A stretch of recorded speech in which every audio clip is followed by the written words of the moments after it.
Have you ever found yourself caught in an endless loop of playing the what if game that really paralyzes you to take action? Which usually sounds like, what if I fail at this? What if I'm not good enough? What if I make a fool of myself? What if everything I've been working on falls apart? Well, what if I told you that there's a different version of the what if game, one that doesn't encourage you to play small, but actually invites you to step into the opportunity that is your life, fully and unapologetically? Well, today we're flipping the script on the what if game. We are going to explore how asking the right type of what if question can actually spark courage, fuel action, and open the door to a life that you're actually really excited to be living. It is time, my friends, to play a better what if game.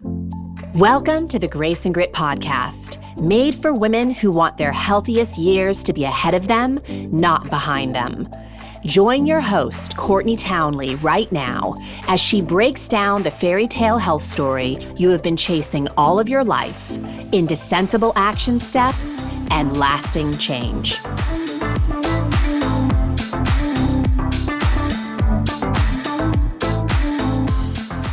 Welcome to the Grace and Grit podcast. My name is Courtney Townley, and I'm the hostess of this show. I am so delighted that amongst all the podcasts that you could have chosen to listen to today, you found yourself here with me. Now, most of us are masters at playing some version of the what if game. And unfortunately, most people are playing the version that really deflates them and riddles them with self-doubt. And just to make it very clear, the what if game is simply asking yourself a bunch of what if open-ended questions. So sentences that start with what if. It's as simple as that.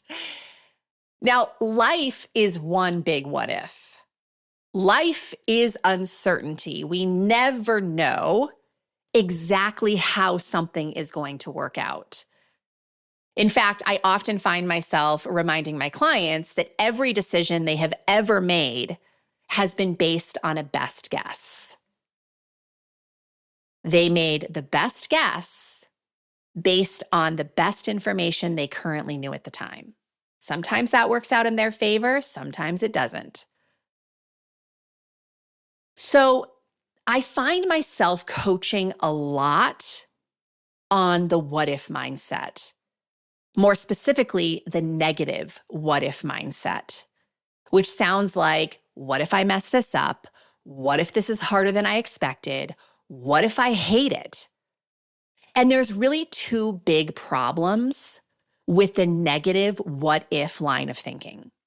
The first big problem is that asking yourself what if in a way that generates fear and anxiety is always going to prevent you from taking action. Remember, the brain's main objective is to keep you alive and keep you safe.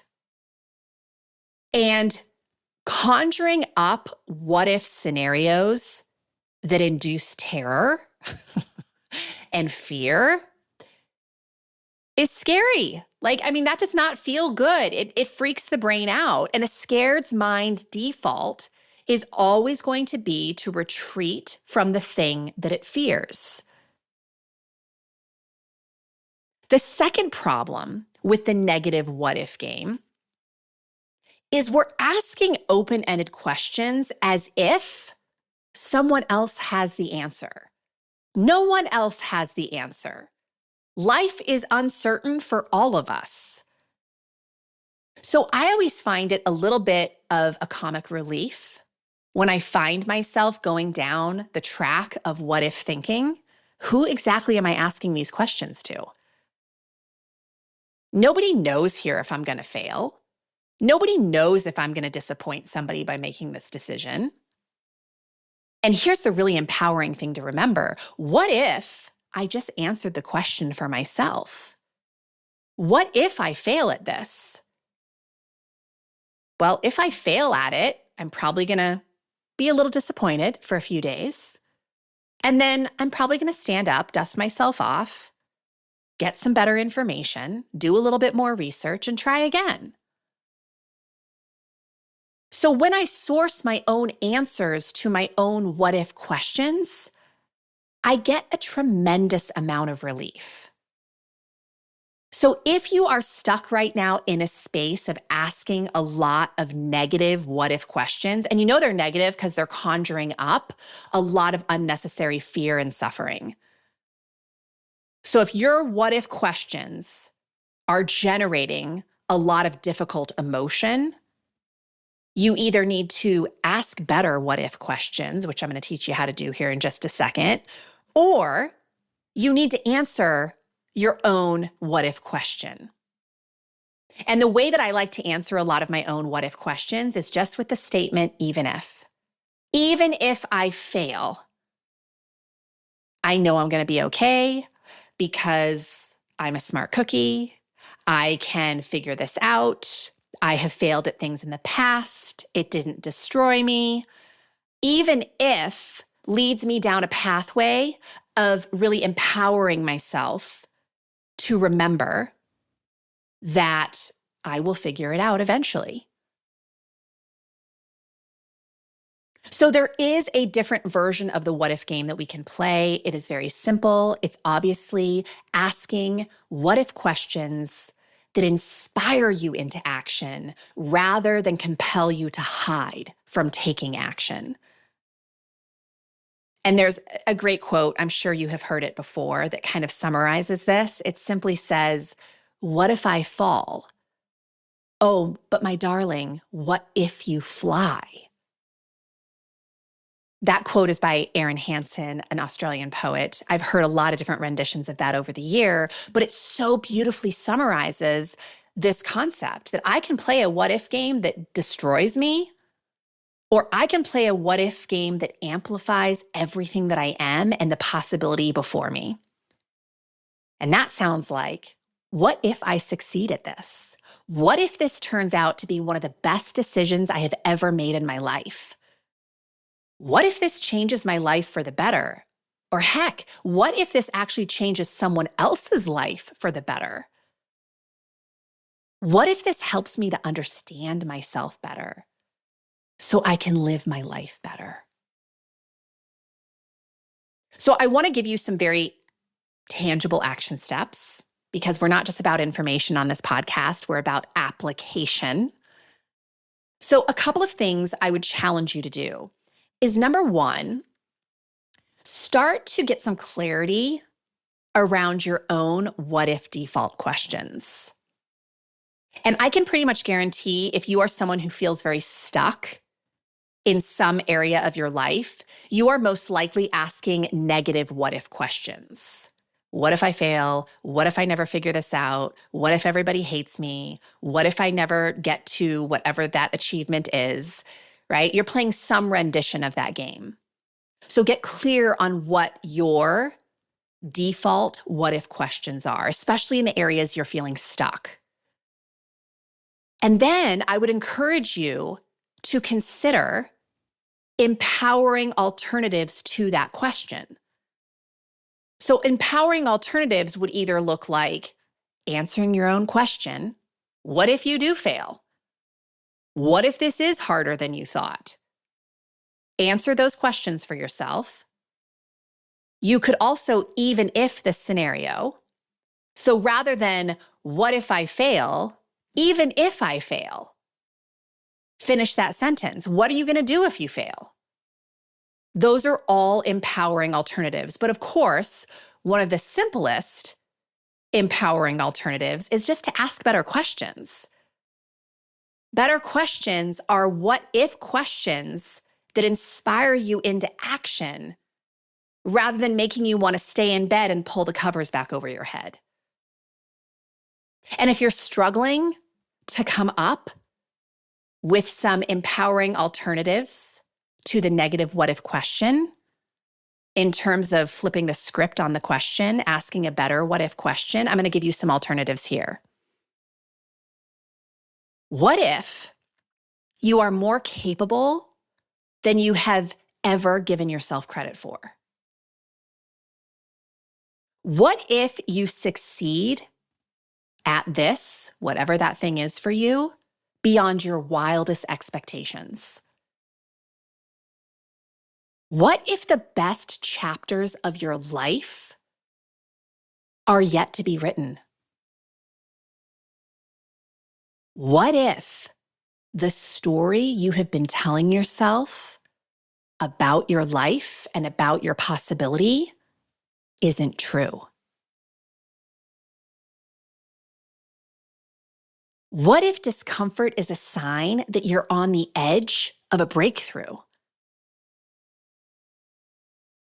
What if you focused more on what is going right instead of what is going wrong? What if you stopped waiting for the perfect moment and just started? Messily and imperfectly. What if you stopped being a jerk to yourself?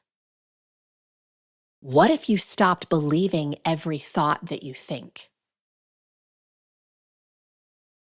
What if you chose here and now to start believing new things about yourself?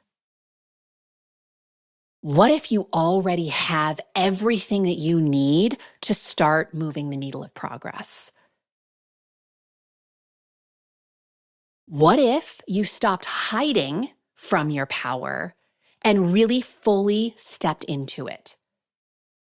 What if the things that you're resisting right now are actually breadcrumbs leading you down a path to everything you've ever wanted?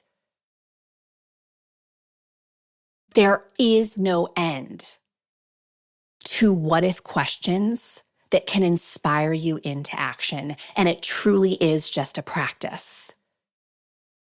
So I encourage you, whatever your goals are for next year, to start practicing what if questions that empower you rather than deflate you. And if you need help doing that, this is really the essence of the work that we do inside of my Rumble and Rise community. We normalize that changing our lives in any way is going to be hard. There's going to be obstacles. There's going to be challenges.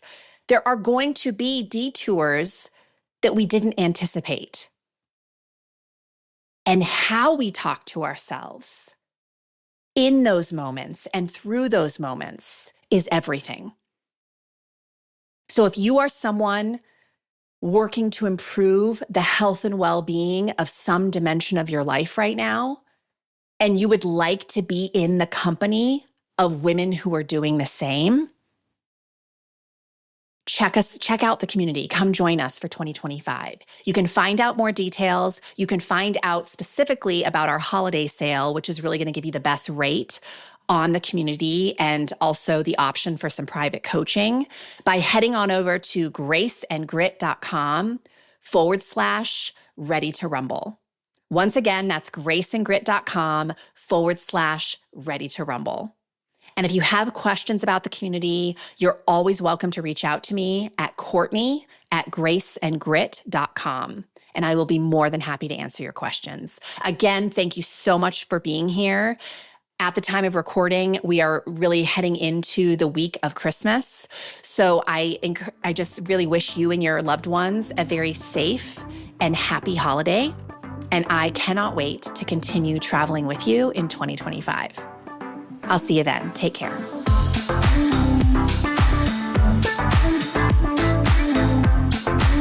Thank you for listening to the Grace and Grit podcast. It is time to mend the fabric of the female health story.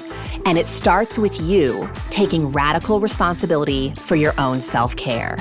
You are worth the effort. And with a little grace and grit, anything is possible.